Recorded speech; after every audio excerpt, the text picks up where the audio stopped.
because attitudes never change, and in some quarters, even today I'm talking in 2012 Jan, not much of a difference has come in. Still attitudes are very lax and unprofessional. तो उस time इन्होंने कहा blast होने वाले हैं. Bombay police मानती है कि he is playing a bluff with us, maybe trying to get his release और अपीज अस और something of that sort. And Dawood and party, they come to know that this guy has been apprehended and he's going to spill the beans most probably now. तो ये क्या करते हैं, अप्रैल से लाके उसको प्रीपोन कर देते हैं ब्लास्ट को. तो जो ब्लास्ट अप्रैल में होने थे वो मार्च में कर दिए जाते हैं इंसिडेंटली. तो फिर इसके साथ प्रशासन की कमी तो फिर से आ गई. प्रशासन ने इस चीज को सीरियसली नहीं लिया. उसने कन्फेस किया कि जो ब्लास्ट होने वाले हैं, उसने कन्फेस की नहीं ये बात. बिल्कुल बिल्कुल आपने ठीक. तो उसको एटलीस्ट एक बार सुनना तो चाहिए. एक बार मतलब चेकिंग करे, प्रॉपर वो चीज देखें, वो चीज निकलेगी या नहीं निकलेगी वो बात की बात है. एकदम से ब्लफ उसको कंसीडर कर देना, ये कहां तक बिल्कुल बिल्कुल कहीं ना कहीं उसमें लैक्सिटी तो है और भुगतना पड़ता है आम जनता को. बॉम्बे पुलिस की भी लैक्सिटी हम कह सकते हैं, क्योंकि जो सिंस 1992 बॉम्बे रॉइड से इतने सेंसिटिव हालात थे बॉम्बे में जी. और बॉम्बे भारत की जो है आर्थिक राजधानी मानी जाती है, बहुत ही इम्पोर्टेंट शहर है. और उसमें कहीं ना कहीं आप ठीक कह रहे हैं कि पुलिस की और प्रशासन की लैक्सिटी रही कि इतनी इनपुट मिलने के बाद भी वहां पे जो है जो सावधानियां बरतनी चाहिए थी वो नहीं बरती गई. इसके साथ साथ 1993 के जो बॉम्बे ब्लास्ट है, बॉम्बे जो ये सीरियल बॉम्बिंग हुई, इसकी एक चीज और भी जो इसका एक पहलू जो मेरे समझ में आता है वो ये है कि ये भारत में बहुत बड़ी घटना थी जिसने पूरे भारत को दहला दिया था. मेजर टेररिस्ट इंसिडेंट थी और बहुत बड़ी इंसिडेंट थी जो 1990 के दशक के शुरू में हुई. और इसलिए इसका सिग्निफिकेंस भारत में हम कह सकते हैं कि बड़े स्तर पर टेररिज्म का आगाज हो गया था. और दूसरा, इस घटना से यह भी क्लियर हो गया था कि दाऊद इब्राहिम जो कहीं एक क्राइम सिंडिकेट माना जाता था और कहीं भारत में भी उसको इस तरह से हम टेररिस्ट के रूप में नहीं लेते थे और दुनिया भर में भी उसको टेररिस्ट के रूप में नहीं लिया जाता था, लेकिन वहां से दाऊद की जो है एक टेररिस्ट के रूप में यात्रा शुरू हो गई. और उसको टेररिस्ट घोषित करवाने में उसके बाद में भारत को जो है काफी मशक्कत करनी पड़ी थी. लेकिन बाद में उसको यूएनओ में भी और इंग्लैंड ने भी और इंटरपोल ने भी और अमेरिका ने भी उसको टेररिस्ट डिक्लेयर किया है. परंतु अपनी तरफ से और क्या है कि जो कि हर एक को पता है कि हमारे पास हर एक तरह की इंटेलिजेंस अवेलेबल होती है, चाहे वो सैटेलाइट की है या सिग्नल इंटेलिजेंस है, परंतु वो जो है जब तक नीचे तक पहुंचती है तो ये एक्शन हो चुका होता है. और अगर आप नीचे से लें कि लेबर है या जैसे कोई भी सी की तरफ से एक्शन हो रहा है, तो जितने भी हमारे मछुआरे हैं वो जो है इंटेलिजेंस दे सकते हैं, परंतु उनकी क्या क्रेडिटेबिलिटी है वो हम नहीं देखते. वो कहते हैं कि एक लेबर क्या हमारे को इन्फॉर्मेशन देगा, हमारी जो इंटेलिजेंस आपसे बड़ी है. और इसी को जब तक हम डिसेमिनेट करते हैं नीचे लोअर लेवल तक, ये जो है एक्शन हुआ रहता है. और जितनी भी अगर मेरे को इंटेलिजेंस मिलती है तो वो मैं अपने पास रखता हूं कि मैं सिर्फ अपने बॉस को खुश करने के लिए कि ये इंटेलिजेंस मेरे पास है, और वो बाय द टाइम डिसेमिनेट होती है एक्शन हो चुका होता है. हमारे पास चाहे वो जो है मिनिस्ट्रीज में है, हर एक के पास अपनी इंटेलिजेंस सेटअप है, परंतु आपस में जो है हम वो जो है इंटेलिजेंस शेयर नहीं करते हैं, जिसके कारण हमारे को जो है हर टाइम हम पीछे से एक्शन लेते हैं, ना कि सर मैं आपको रोकना चाहूंगी, इसका कारण क्या है, क्यों नहीं शेयर करते हैं? वही है वन मैन शो है, वन के जो मिनिस्ट्री ऑफ डिफेंस ने ले लिया. हाँ, वो जो है ये जो है होम मिनिस्ट्री को नहीं देना चाहती, होम मिनिस्टर को मिल गया तो वो अपना फाइनेंस मिनिस्टर को नहीं देना चाहते. परंतु जैसे अभी हमने एनआईए रेज किया है, वो भी जो है सिर्फ जो है प्राइम मिनिस्टर या पीएमओ को ही आंसरेबल है. उनका भी अभी तक जो सेटअप यहाँ तक नहीं पहुंचा है कि वो ऑनलाइन जो है इंटेलिजेंस जो है लोअर लेवल तक पास कर सकें. इसको जो है इस काम को थोड़ा सा और टाइम लगेगा. अगर मैं इसमें कुछ जोड़ना चाहूंगा कि जब ये केस हुआ था उसके बाद अडवाणी जी खुद गए थे अमेरिका, वहां उनकी मीटिंग हुई, सेक्रेटरी ऑफ स्टेट उस टाइम होती थी कॉन्डोलिसा राइस, और मिस्टर कॉलिन पावल से भी उनकी मीटिंग हुई थी। उनको अश्योरेंस दी गई कि दाऊद इब्राहिम को एक्स्ट्राडाइट करने के लिए हम पुरजोर प्रयास करेंगे, and in fact he was given in a kind of an assurance कि Pakistan is ready to do it but with a few strings attached, कि भाई कुछ कंडीशंस होंगी, वो आपको हैंडओवर कर देगा। ठीक है। अच्छा, अडवाणी जी आ जाते हैं हिंदुस्तान वापस। उसके बाद जब इन्होंने इस इशू को फॉलो अप करने की कोशिश करी तो उसको हमेशा ही टाला गया है। ठीक है। तो कहीं ना कहीं मुझे ये लगता है कि हमारी जो इंटेलिजेंस एजेंसीज हैं, हमारी इंस्टीट्यूशंस हैं, या अगर मैं कहूँ तो we the people of this country और India as a country, credibility वो नहीं है जो होनी चाहिए। हाँ, जो होनी चाहिए, so that people start taking us seriously. और क्रेडिबिलिटी, साक्षी जी, मेरा ये मानना है वो हमारे अपने हाथ में है, अपनी बनाना। जी, वही बात आ गई ना, जो शुरुआत में जो बोला घर का भेदी लंगड़ है, वो वही बात हम जो खत्म भी कर रहे हैं तो साथ में ही है। नहीं, मैं एक चीज और कहूंगा मैम कि दाऊद इब्राहिम की जो लड़की है मारूख, उनकी शादी होती है जावेद मियां दाद के लड़के के साथ कराची में। ठीक है। And Dawood himself is today living in the Clifton area of Karachi.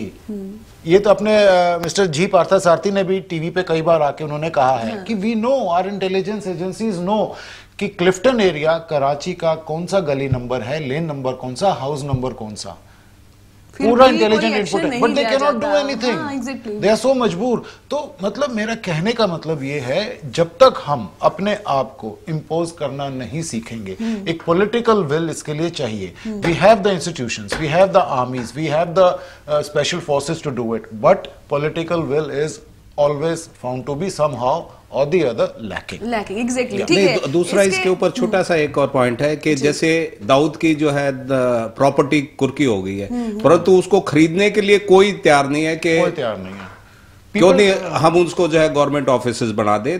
है जैसे बॉम्बे पुलिस है या मुंबई पुलिस है, महाराष्ट्र पुलिस है, उनके पास हेडक्वार्टर छोटे पड़ रहे हैं। बहुत जेन्युइन पॉइंट है, बहुत जेन्युइन पॉइंट। दूसरा ये है कि डर है ना कहीं ना कहीं। 2006 में होम मिनिस्टर पाटिल जी थे, वहां पे उनको सैक किया, गवर्नर बना दिया। जो चीफ मिनिस्टर थे उनको सेंट्रल गवर्नमेंट में बुला ले आए। तो हमारे जो है सिर्फ ये जो है सिर्फ कुर्सी की जो है इंटेलिजेंस है, बाकी जो है जमीन के ऊपर जो है इसका जो है पता नहीं कब जाके ये है लागू होगी। और जो है हम जो है अभी आज के दिन में कोई भी अगर हमारी आबादी 120 करोड़ हो गई है, सिर्फ जो है 20-25 आदमियों को अलावा कोई भी इस देश में सेफ नहीं है। बिल्कुल सेफ नहीं है। अच्छा, जहां तक जुडिशियल सिस्टम की बात है, मतलब I like to give some facts, please bear with me. 2007 में डेथ पेनल्टीज दी गई इन लोगों को। यही मेरा सवाल था अगला। हाँ जी, जो इसमें मतलब गिल्टी फील करेंगे। और डेथ पेनल्टीज का मतलब, मेरा मतलब ये है, उनकी सब अपील्स खत्म हो चुकी थी। It was the final verdict. लेकिन क्या वजह है 19 साल के बाद आज तक वो सेंटेंसेस कैरी आउट क्यों नहीं हुए? I mean, I've got a plethora of names. Ashkar Makdam sentenced to death. Shahnawaz Qureshi sentenced to death. Abdul Ghani Turk sentenced to death. Paresh Sheikh sentenced again to death. Mohammad Iqbal Urf Mohammad Yusuf Sheikh sentenced to death. I mean, the list is endless. Mohammad Farooq Pawale again sentenced to. Mushtaq Tarani. बहुत से नाम हैं। Yaqub Memon. So, I mean, what is happening? उनको अब तक भी वो सजा दी नहीं गई। पंकज जी उसके साथ में हूँ, परंतु अगर हम एकदम जैसे डेथ पेनल्टी दे देते हैं तो हम कहते हैं तालिबानी फैसला हो गया। जैसे कि अगर आपको याद होगा 3 दिन पहले है तालिबान वालों ने जो है 19 जो है पाकिस्तानी सोल्जर को पॉइंट ब्लैंक एग्जीक्यूट कर दिया। वो जो है हमारी जो है जो जुडिशरी में ये जो है अभी तक ऐसा कोई भी केस नहीं हुआ जहां पर कि आपको पता है कि ये इसने जो है मर्डर किया है, परंतु जब तक उसका डिसीजन आता है सबको जिसको वो जस्टिस चाहिए होता है उनके वो जो है फैमिली खत्म हो जाती है। कोई जो है जस्टिस इतना डिलेड हो जाता है, इतना delay. And I think justice denied, I mean delayed is denied. उसका कोई फायदा नहीं। इसमें पंकज जी एक चीज और भी है, जैसे कर्नल साहब ने बताया, आपने बताया कि हमारे यहाँ जैसे हमने, क्योंकि टेररिज्म के जो केसेस हैं उनको भी हम हमारे जो रूटीन चैनल हैं, हमारी जो एक न्यायिक प्रक्रिया है उसी के द्वारा हम सुलझाने का प्रयास करते हैं। बीच में हमने टाडा बनाया था, उसका मिसयूज हो गया, पोटा। उसके बाद पोटा बनाया। अब पोटा भी जो है वो पूरी तरह से, अगर हमने पोटा बना लिया तो हम क्या करते हैं, कोई इंसिडेंट हो जाती है तो एक स्पेशल कोर्ट बना देते हैं। जब भारत में इतने वर्षों से टेररिज्म की घटनाएं हो रही हैं, आतंकवाद की घटनाएं हो रही हैं, तो क्यों नहीं हम एक स्पेशल जुडिशियल सिस्टम जो है इसको टैकल करने के लिए बनाए, ताकि इस प्रकार की जो समस्या जो पंकज जी जो बता रहे हैं वो समस्याएं उसमें ना आए और उनको जो है स्पीडी जस्टिस मिले और सजा वगैरह है, वो सब चीजें ठीक है। जैसे इसमें अगर हम देखें, जैसे पंकज जी ने बताया कि टेररिज्म में टेररिस्ट क्या है, टेररिस्ट को अगर हम इस तरह से, जिस तरह से अन्य जो हमारे साधारण अपराधी होते हैं उनको जिस तरह से ट्रीट करते हैं, इस तरह से हम अगर टेररिस्ट को ट्रीट करते हैं और उसको सारे ह्यूमन राइट्स और सारी चीजों के बारे में बात करते हैं, तो कहीं ना कहीं हम जो है टेररिज्म के विरुद्ध युद्ध जो है वो नहीं, उसमें सफल नहीं हो सकते। क्योंकि टेररिस्ट के बारे में मैं एक ही बात कहूंगा, the best terrorist is the dead terrorist. उसको जितना जल्दी खत्म करेंगे उतना ही आपको जो है ठीक रहेगा। तो कहीं ना कहीं इस मामले में भारत जो है वो हम कह सकते हैं कि सॉफ्ट जो है, सॉफ्ट स्टेट इस मामले में वो है, मतलब संयम कुछ ज्यादा ही है, पेशेंस तो कुछ ज्यादा ही है। जो institutions are there but they don't deliver, exactly. अच्छा, इसके अलावा और इंसिडेंट अगर हम देखते हैं तो 11 जुलाई 2006 को भी हमारा एक इंसिडेंट हुआ, 7 ब्लास्ट हुए 11 मिनट के उसके बीच में, टाइम स्पैन के बीच में ही ये 7 ब्लास्ट होते हैं। 209 इसके बाद जो है डेथ्स होती हैं और 700 लोग हैं जो घायल होते हैं। फिर से भैया आम जनता भुगत रही है, आम जनता ही भुगतती है। और इसमें 2 नाम जो बेसिकली उभर कर आते हैं, 2 नाम, लश्कर-ए-तोयबा और दूसरा हमारा सिमी। और जो दोनों ही अगर इसके बीच में अगर इनकी हिस्ट्री में चले जाएं तो दोनों ही ये लोकल टेररिस्ट ग्रुप्स हैं जो भारत से ही कहीं ना कहीं निकले हैं। तो नहीं, इसमें साक्षी जी मैं कहना चाहूंगा, LET is basically a Pakistan terrorist group. Simi is a locally raised terror group and so is IM, Indian Mujahideen। तो कहाँ तक, मतलब अभी से ये वही बात है कि ये चीजें हैं, हम कहाँ से आतंकवाद को रोकें।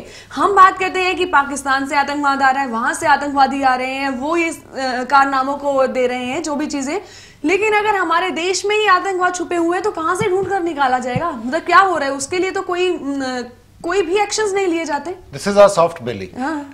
एक दूसरा एक चीज और भी है कि जैसे साक्षी जी आपने बताया, उसी से जो संबंधित जो ये सिचुएशन आपके जैसे आपके सामने जो संदेह उत्पन्न हुआ, ये शायद भारत के हर नागरिक के सामने संदेह उत्पन्न होता है कि भारत जो है वो क्यों नहीं इफेक्टिवली टेररिज्म से डील कर पाता है और ये जिस प्रकार से रिस्पांस होना चाहिए वो क्यों नहीं होता है। और हम जो है अमेरिका से कंपेयर करते हैं कि अमेरिका जो है किस तरह से प्रभावशाली रूप से इनको डील करता है, उस तरह से भारत क्यों नहीं करता। क्यों नहीं? इसमें एक जो सबसे बड़ी चीज है जो हमें